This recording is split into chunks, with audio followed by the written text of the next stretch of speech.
What's up, everybody? Welcome to Batman Unmasked, your reaction show for Batman, the Telltale series. I'm Greg Miller from KindofFunny.com. Before we go any further, spoiler alert, we're about to ruin everything that happened in Batman Episode 2.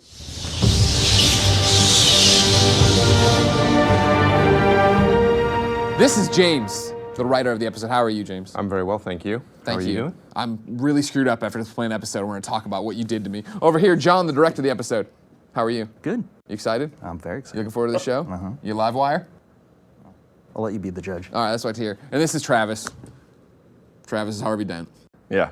No big deal. No bigs. No big whoop. Yeah. No big whoop.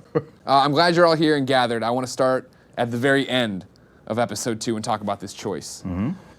Man, fuck you, James. Yeah, son of a bee. Like, you know what I mean? Like, What the H? heck? Like, woof, man. Like, at what point did you know you wanted to end there, that's where episode 2 was going? Well, this is just how we craft the Telltale choices. I mean, we started that, we knew we wanted to play off the relationships that Bruce had built over the course of the game. Sure. And we knew that we wanted to pit those two really important characters against each other in a choice, and we built towards that. The thing about it, you know, doing the show, and I guess even just watching the show, right, and playing the game, I know you guys have been talking so much about telling your own Batman story. So when we get there and it's choose between Catwoman or Harvey Dent, I really thought you were about to kill one of them. Because it made it seem like one of them was about to die, and I was like, I can't put anything past you guys. You're sick. So I didn't know what was about to happen, and so my thoughts, and run with me on this. I'm with you. First off, our personal relationship aside. Right.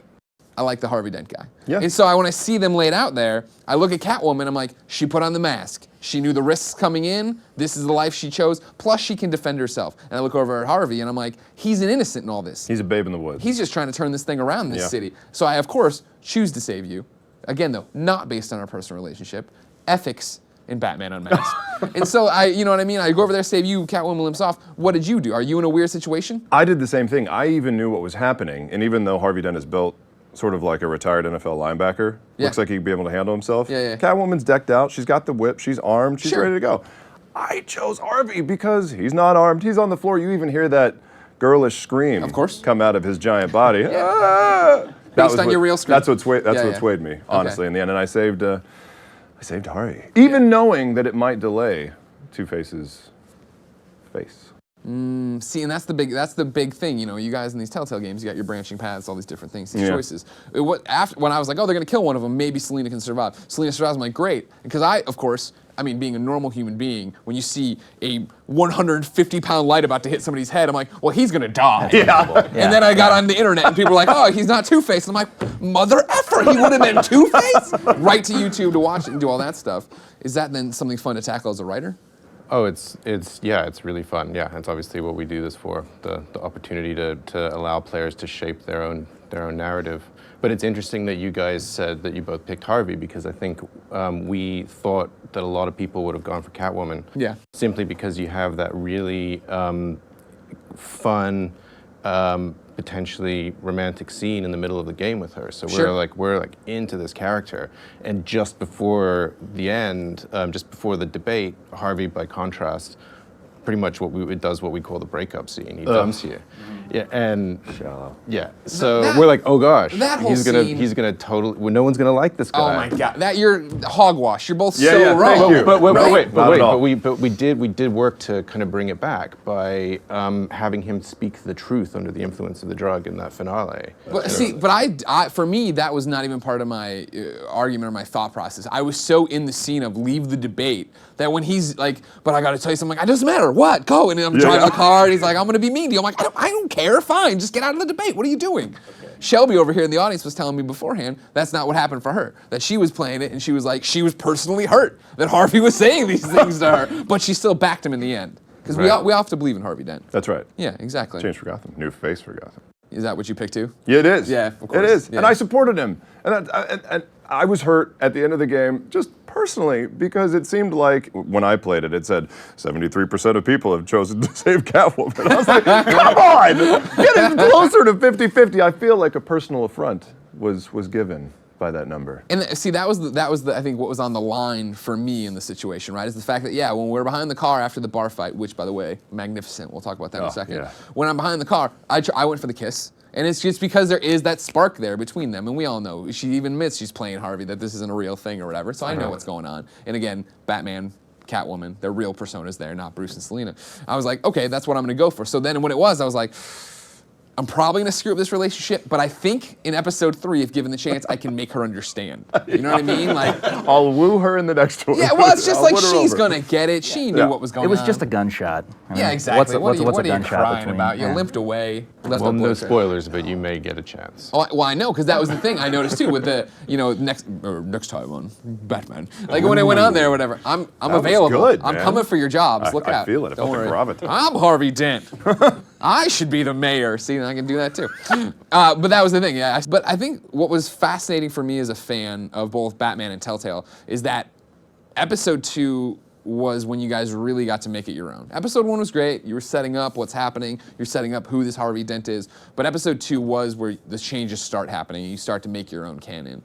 Like, as a writer, James, was that from the onset that you knew that episode 1's gonna be a lot of establishing stuff and then we get to play with it? Absolutely. I mean, I think episode 1 did an absolutely fantastic job across the board, and part of that was in seeding the exact amount, the right amount of Wayne corruption and the kind of planting the seeds of something that could potentially be a revision to the canon. Sure. But I think a lot of people thought we were going to pull back from Yep. that. And I think when we started episode 2, we were really determined that we were going to go all the way. The whole team was like, we're not going to half-ass this. We're going to go all the way in. And we start that straight off the bat with Falcone getting shot. Like immediately it says like, okay, it's an explosive narrative moment, and it immediately says we're not in a Batman world that is familiar to a lot of people. Well, sure, even establishing like Renee Montoya, I was like, oh, okay, someone else I can trust in the Force. Right. And then she blows him away. I Right, was like, exactly.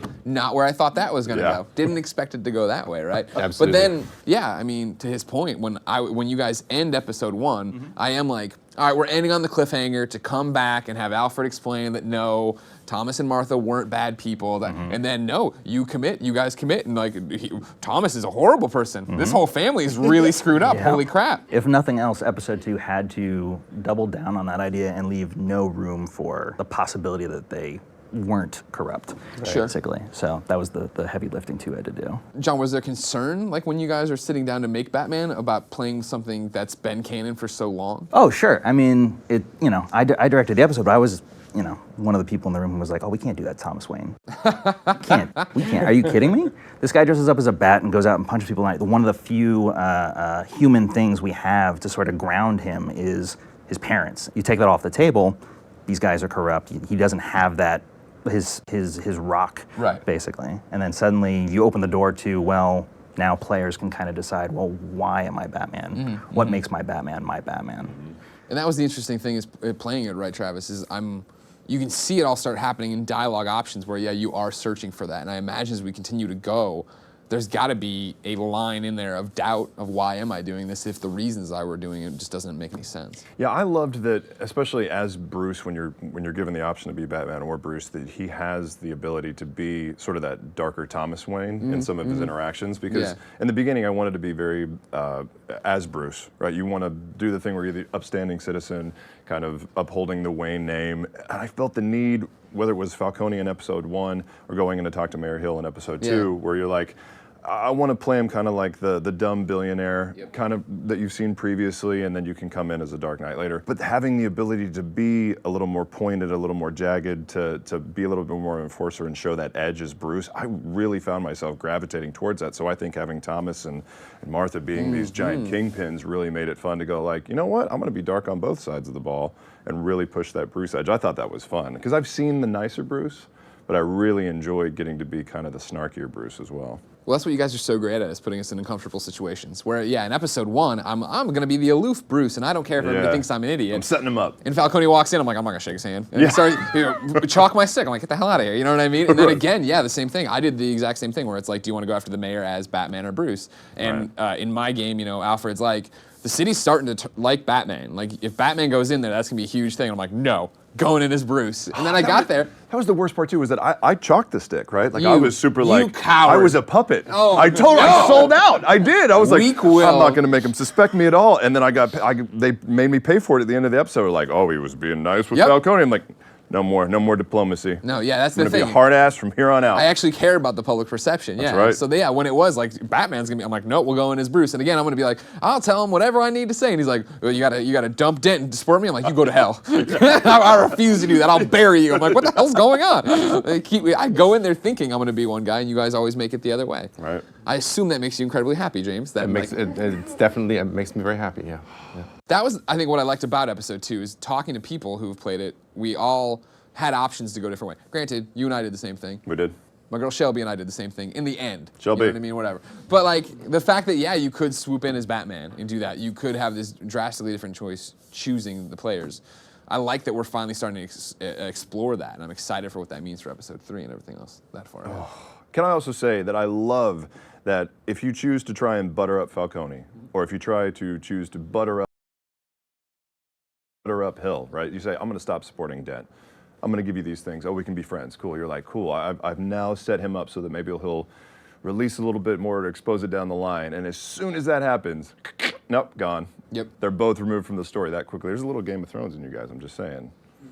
A little bleed A little bit. That's another Telltale game available right now. Hey! I guess, Travis, this episode obviously hinges a lot on you. And what's interesting now is that you leave Harvey Dent in 2 distinctly different places. Right. How do you wrap your head around that as an actor moving forward? It's one of the things that I've really enjoyed about this Harvey Dent the most. Harvey really is that altruistic politician, right? He really wants to do things in an honest way. He wants to see Gotham see better days. And so with that as a starting point, that was good for me. To see him be taken advantage of, to fall victim to sort of the machinations of these larger powers, it was important that we had a conversation about where does possibly this other side come from? Where does Two-Face even begin? Is it a loss of a loved one? Is it an insecurity? Does he have an anger issue that we've seen before?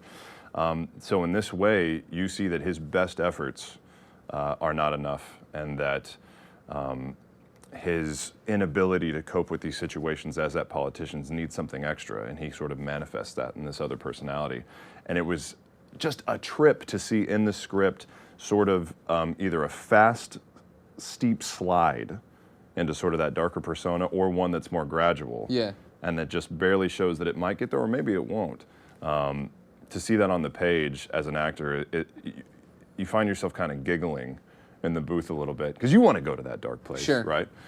And then other times you're like, I kind of like that. You'll tease it every once in a while, whether it's the line in episode 2, but like, oh, you know, the makeup artist is here, I got to put my face on, you know, or like, I don't even know if people picked on it because it wasn't really highlighted in the debate. You know, a Penguin says like, we'll let the coin decide who goes first, heads, and makes Dent call it.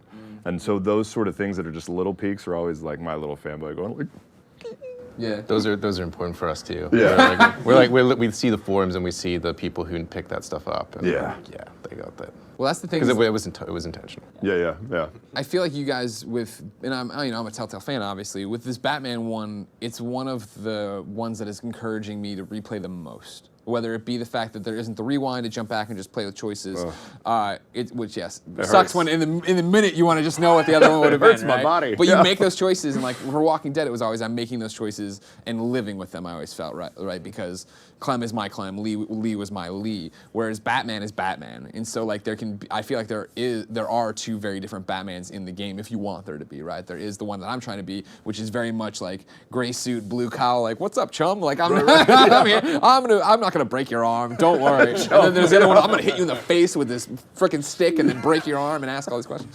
And so to get to play with that, I imagine, for you guys as you figure out what your game is and what your story is, it's gotta be exciting, but it's gotta be hard, right? It's in terms of being a writer of... But you have to write 3 different versions of the character to service all the different things that the player might want to be expressing in that moment. And I think it is challenging, but it's also extremely rewarding, and you get to explore all of the facets of this character.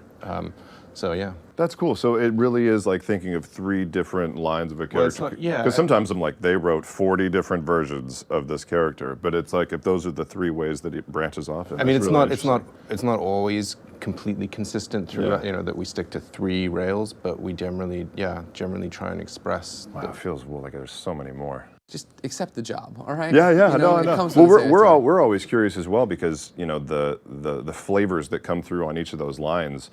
Sometimes we'll be like, oh, this is if you're being the good Harvey or the he's trying to do the best thing for Gotham, and then they'll be like, no, that's actually branched off of if you've made this previous choice. You're like, oh no, my world is a lie. I don't know anything. Now, Travis, I believe we have a clip of you in the booth. Oh, Talking a little bit about this, about how you come in and how you tackle these lines. my God, Would you like to see it? I would. So would I.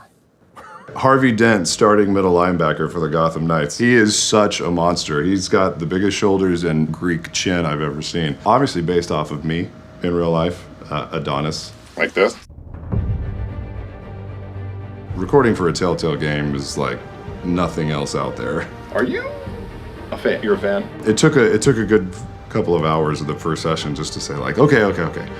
Read the prompt right before it, and then you'll be able to come in and that'll reference where you are. So that's why takes are so great, because you can get one that's super passionate and heightened, and you can bring it back and do it subtle. And I'm sorry. God damn it! That sounded like God damn it. Damn it! And when you're there and you have the ability to throw the ball back and forth with another actor in the room, it just always makes for a more natural, subtle, believable performance. It takes away having to imagine what their read is going to be. It takes away, having to have that secondary voice, which shouldn't be strange for Harvey. And you get to see their face, you get to see the delivery that they're doing, and it influences your own read as it's happening. You need some help back there? Or... No, I'm fine. A little late to be worried about me, isn't it? You really want to cheer for Harvey. You see sort of the tragic tale of a politician who's trying to do good for the city, is trying to do it by the proper means, and despite his best efforts, he's still going to get caught up in the tidal wave of the corruption of Gotham, and it smashes over him, and that should be just as heartbreaking for the fans as it is for Harvey himself. Please. I don't want to be alone, Bruce. Oh, God. Please not with him. Oh, jeez. My favorite thing about it in there is like you're giving that emotional scene at the end, and then you're like moving the iPad. So detached. Yeah. So like fake. crying. Oh, I gotta do this. John, for you guys, what do the actors bring to the table? Like, I figure you guys have been working on the game quietly forever, it seems, and then you finally get to this point where now you not only do you have the voice actors cast, you have reference material, and they're able to work with the characters. The performances are all completely tailored to what we get back from the vocal performance. So the way we build our games lets us kind of on the fly pretty quickly dial in a performance for a character and whatnot. And the voice leads us to do things like suggest certain, staging changes, blocking changes, moving around the scene. The physical performance is usually informed entirely by the vocal, aside from we know Harvey's gonna get his face smashed here. We know that has to happen. But as far as how Harvey has that conversation with Bruce or Selena and whatnot, it's all generated by the voice. What I liked, I think, the most about episode 2, I think might come, and you can correct me if I'm wrong, from the director's stance, in the way that I felt like, not to say that episode 1 was standard fare or boring or anything like that, but the fact of when I am Batman and I am moving across the catwalk looking down at Penguin holding people hostage, or that fight scene, I felt like there was things that were different, that you were, again, making it your own. I mean, was that something coming into it you felt you had to do? Yes and no. I mean, I'm a Batman fan from, the time I was 10. I still have my animated series poster on my wall in my apartment. So just the opportunity to get to say we're going to put the camera here on Batman as he stalks towards the Penguin and Harvey Dent on stage is just mind-blowing. But also, there's kind of a shift between Ep 1 and Ep 2, where Ep 1 is very much that's your Batman kind of traditional crime gangster story. And at the end, you have the fall of Falcone. And then 2 is the rise of supercrime. It's supervillains are starting to take the stage. So suddenly it's going to become more dynamic, faster paced, a little more action oriented. So then for the fight scene, where does that begin? Is that put on the page and then you guys talk about how that's going to look? Because that was one of those things of that starts, and I was like, Sure. this is awesome. The music, when it comes The in and hits the music. jukebox, you're like, oh my God, So yes. good. Yeah. The Selena, you're talking about Selena. Yeah. The fight scene. That's The what fight are you scene. talking about? There wasn't. Yeah, that actually started as a pitch in the Creative Summit that happened in November of last year. It was like it's one of the few like kernels of scenes that has persisted. You know, we knew we were going to do this scene at one point, but you know, we don't articulate the action and the writing. That's mostly the directors who do that. So we have like, okay, we're going to have this scene with Selena. You know, maybe she's not that into you at the beginning, but we would love that they get into this bar brawl, and it'll be a really fun experience for the player, and hopefully by the end of it, they will pull together in some way. And we communicate that to John, and John goes and works the most amazing magic. You're like, with no it. sweat. I got Yeah, this. yeah. Relationship building through a bar fight. So it's their version of dancing for the night. One of the things we do on Batman that's unique that we haven't done yet at Telltale before this project is we actually work with a stunt team in LA. So what we'll do is we have the jumping off point from writing and design as far as like, you know, what the gist is. And then we'll blow that out into, well, we want to see Bruce grab a beer bottle out of a dude's head and then smash the dude behind him and all those sort of things, and sort of like work out the structure. And then we send it to those guys. They send us back way more footage than we could ever hope to animate or make into a game.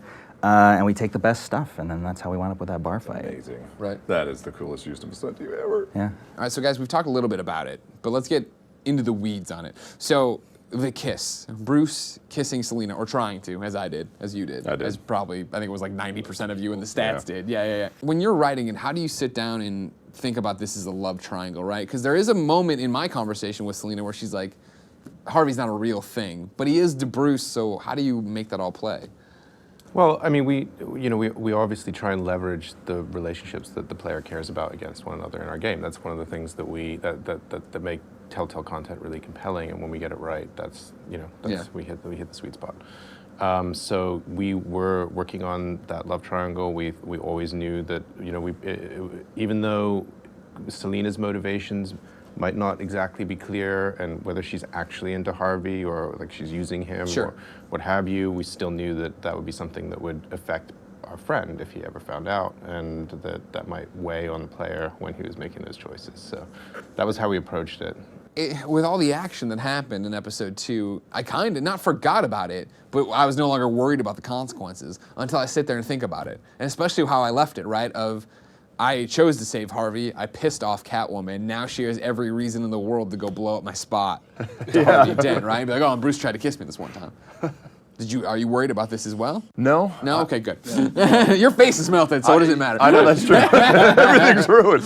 Yeah, it was just an impulse choice at the, you know, when it happened, and I had to go back and do a playthrough just to see what happens when he, you know, resists the kiss. Yeah. And it's not satisfying at all. No? Go No? for the kiss. You got to get the Yeah. kiss. Yeah. Well, you didn't even get it, though. Well, you She plays hard to get you. I know. I actually had an audible like, you know, which is, you know, you've really gotten the player when you're in your, you know, your silent room making your TV face. Of Sure. Like, And I did that's, play, yeah. I didn't even think about how messed up this is in your head, because you're making the conscious decision to cheat on yourself with your wife. Welcome to my psychosis. God damn, son. I want to see Bruce get some too. I mean, come on. Sure, you're Bros. playing as him, yeah. Bros. Big time. There you Yeah. go. And that's, I mean, we talked about it earlier when you were talking about directing the fight scene, and it was their version of dancing. That was the thing where I think in that moment you fall into love or lust or whatever you want to call it, but you know that you're kindred spirits, right? So then when Yeah, you get know that outside, you're compatible. Yeah, exactly. So you've got dinner, dancing, and then the kiss goodnight at the end as you're hiding from the cops in the alleyway. So we talked a bit about Penguin. In the scene where we're back in Falcone's hideout, the penthouse or whatever, Blockbuster shows up, and no one calls him that. No one really makes a big deal about him being there. Like, was that why add him in that way? Well, we needed. I mean, our Penguin probably wouldn't last super long in a one-on-one fight with Batman, so we had to give you something physically imposing to put between you and the bad guy you really wanted to throttle. And so we just decided that we needed a big bruiser in the scene. Yeah. And some henchmen to back up Penguin. So then it was, well, let's go ahead and, you know, what are the options on the table? And we just looked at the great list of, you know, Gotham-related bruisers, and there was Roland Desmond sitting right there, which is what we refer to him as in the episode. We don't really use his code name. Canonical references to drugs in his backstory as well, and how he was you know, in some versions he was a souped up, he was experimenting on himself, and we just thought actually there was a certain synergy with the drug through line that we have in our story. Makes sense, yeah. Well, I mean, as a fan, especially you with the animated series poster at home, how cool was it to bring together Gordon, Catwoman, Batman? Well, yeah, I mean, for those three together on a rooftop, Yeah. with the moon behind them and all that stuff, a classic Gotham Batman scene, was just ridiculous. That you're sitting there watching, you're like, yeah, we did this. We put these three on screen together. They're bouncing off each other, and they're about to go in and kick some ass, which was fantastic. Yeah, I mean, I'm sure for me, it was like, oh, Batman and Gordon are having this conversation, and for me, it was the payoff of I'm building this Batman that can be respected and can be leaned on. He's the good guy, and then to have Catwoman come in and him have to explain that she's cool, I was like, oh my god. Yeah, kind of in my mind, I'm like, is this the first real Batman-Gordon conversation that we were so used to as fans of the show? And then Catwoman drops in, and I love how he reaches for his piece right away. And she's like, "No, I wouldn't do that." Yeah. And then they zoom away with all their tech blaring, and he's like, "We're seriously underfunded at the GCPD." Right? It was and I so love good. that. Sounds like a vote for Dent. Yeah. Great. Yeah, really it was. great. There was definitely a rhythm too, and that's what I'm talking about with episode 2. And you know what you wrote, the way that we're existing in this universe now, and there are these moments of levity and the one-liners and the fun, and then the classic moments. It was great. Yeah, that's definitely one of my favorite scenes, and I also love it because it feels like a payoff to you helping her. The fact that she shows up to help you at the end. So she doesn't want to be in your debt. So now, Travis, you're a fan like me. You're a fan like me. Yes. Who is leading the Children of Arkham? Ooh. Just tell me who's behind the mask, Travis. I don't know. That's the don't know thing. my ass. No, I don't. How far have you recorded? I think we are at a semi-complete point in episode 3 with some changes I hear still coming. So I mean, they don't give us a long shot into the future. There were times just in episode 1 where I said, so I know that Harvey Dent is just Harvey now, but I mean, we're gonna make him Two-Face, right? Yeah. And they were like, maybe. I'm like, maybe? Maybe? There's that much in there? And they're like, yeah, we'll see. So there's not a lot that they give us in terms of a foreshadowing or even where things are going to end up. I'm lost. I'm not sure. Yeah, sure you are. Yeah. Just tell me. Who is it? It's Alfred. Thank you. No, I mean, that was a introduction I didn't expect. I like the mystery. That's definitely something that has me excited for, I mean, I was already excited, but more excited for episode 3. But then, in terms of episode 2, I found myself really unexpectedly caring about the Penguin. Of being like, I get where he's coming from. Like, yeah, this sucks, and I would be mad at Gotham and the Wayne family stealing as well. the wealth, stealing the land, stealing your entire birthright, that whole right. thing. Oh, yeah, like, and I mean, then, like, having it on camera, your mom getting totally screwed up. You're like, yeah. okay, yeah. That's gonna do it any day. Yeah. Maybe I won't kill these. I'm gonna kill him. Yeah, I'm gonna kill him. Nah, they gotta die. Yeah, No, they gotta die. But that was the thing of like, I think Penguin so far has been your most original character, if that makes sense. Yeah, that'd be fair, I'd say. I mean, he doesn't have any of the physical characteristics of the classic canonical Penguin. We wanted to create a complicated antagonist. We wanted for people to, we wanted his motives to be clear and relatable and understandable, even as he was doing horrible things. And I think we've reached that to a degree, or at least for you. For me, yeah. You did it. Travis, you there? I'm the same place. All right, cool. Yeah. So then what about your motivations then? Because I feel like episode 3 starts Harvey, I'd assume, in a drastically different place, right? Either if he is horribly burned or he's, man, dodged a bullet. Yeah, and I love how, in the end, Bruce says, it could have been much, much worse if you save Harvey, and he says, but there will still be scars, which is just beautiful foreshadowing for what's coming. Now, Travis, you and I did the right thing. We did. Saved Harvey Dent. Some people didn't. Would you like to see where that leaves Mr. Dent in episode 3? I guess. Really? I know it's going to be painful. Hold my hand. I know it's going to be painful. But why do you hold hands like you shake hands? I don't know. Here, how about this? That's much better. Here we go. Let's see Two-Face. Bruce, I've been looking forward to this my entire career. The day Harvey Dent takes his official portrait as mayor of Gotham. And he looks like this. You want to tell me what's going on? I just found out Wayne Tech is compromised. The children of Arkham are using it to track the GCPD. You could be next. But Wayne Tech is everywhere. If they can hack into it... That's why they have to be stopped. Leave it to me.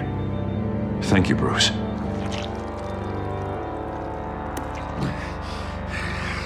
Damn it! Those children of Arkham jumped me.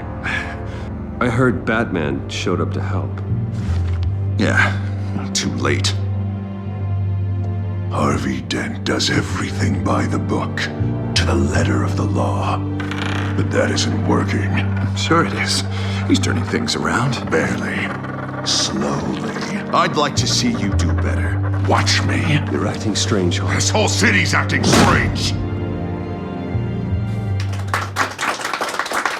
I am going to sell you out in a second. Okay. I'm going to be like, I'm going to tell everyone you're losing your mind. What are you talking about back here, the mayor? Right. How much fun is that to play? It's pretty great. Yeah? It's pretty great to see something like that as an actor. When you see two voices in the same person talking back and forth, you just kind of rub your hands together and just prepare for the ride yourself. You know, because you don't really know how it's going to go until you jump into it, because not a lot of us practice talking to two different sides of your own personality. I feel like when you talk about Harvey Dent and Two-Face, Two-Face is the one there's so much to pull from, there's so much to look into. Harvey Dent obviously all around, but always that precursor, right, to everything going wrong. For your Two-Face, do you look for inspiration from other people? I mean, of course, Troy was Two-Face in the Rocksteady Batman games. Right. Troy Batman now. Right, and in those games, he did a great job of kind of utilizing the sound that came from the original Batman, the animated series, you know, where he has this fantastic, like, lower growl. And, you know, I think, as you'll see with the character, there's not only that kind of low rage that's just waiting to boil under the surface, but also these peaks and, you know, these sharp points of anger and kind of panic that come out in a furious sort of way. I didn't want to really pay homage or do the same sort of thing that's kind of been done before. Sure. And I think, especially where, you know, Harvey's had sort of a big bad Harv type to him, this Harvey to me is not fueled by a loss of a loved one or sort of an anger problem. It's shame. You know, it's embarrassment. He's not enough as he is. And sort of this dark little voice in the back of his mind has slowly started to gain prominence and then forces his way into being equal with where Harvey is. And he's really feeling the panic of, I'm losing this, as you know, as he's moving into the mayor's office where the spotlight couldn't be any brighter. Exactly, especially when it's laying on his face. Yeah. Travis Willingham. Greg Miller. Types. One of these voice actors types I meet. They got a different process. Some, you know, again, the scarfs, the pretty socks. Oh, sure. They're very, you know, they're up on a pedestal. Some are normal people like yourself. The fine people at Telltale here wanted me to ask Harvey Dent / Two-Face questions and have it respond, they respond. Ooh. Are you up for that? Yeah, Can sure. you switch? Can you do that? I will try. Okay. I need to inject myself with some of that crazy serum that he gets in. Sure, episode exactly. 2, but, I'm gonna ask you the one question about some of the things happening in Gotham. You can respond as either character. You can switch back and forth. You can do whatever you want. Glad do you I need got a second whiskey to in get in this your cup. scene? No, it's exactly. Cheers. Come on, clinky clinks. You know what I'm saying? There you go. To you, brother. All right, let's rock it. Mr. Dent, what is your impression of the Children of Arkham? I think the Children of Arkham are a dangerous terrorist organization that's trying to upset the peace and calm that this city deserves. I think they are striving towards a goal that will not be allowed, and that the good men and women at the GCPD will strive to curtail. As the mayor of Gotham, how do you plan to curtail it? With force. A stricter hand. No more of this easy, weak policy towards these repeat offenders. We will set a new precedent, and we will not be merciful. And how does the Batman fit into this? I think the Batman he's a symbol of hope for our city. I think it's important to have a Freak like that can just do whatever he wants. Sure, does he get results? Yes. But I think that sort of leadership is something that the people of Gotham can rally behind. Does the end of Falcone mean Gotham's a safer place? Falcone was nothing. So sorry, Mr. Miller. I think so. I think it's a launch pad for a new hope for the future of this city. Thank you very much for your time. No problem.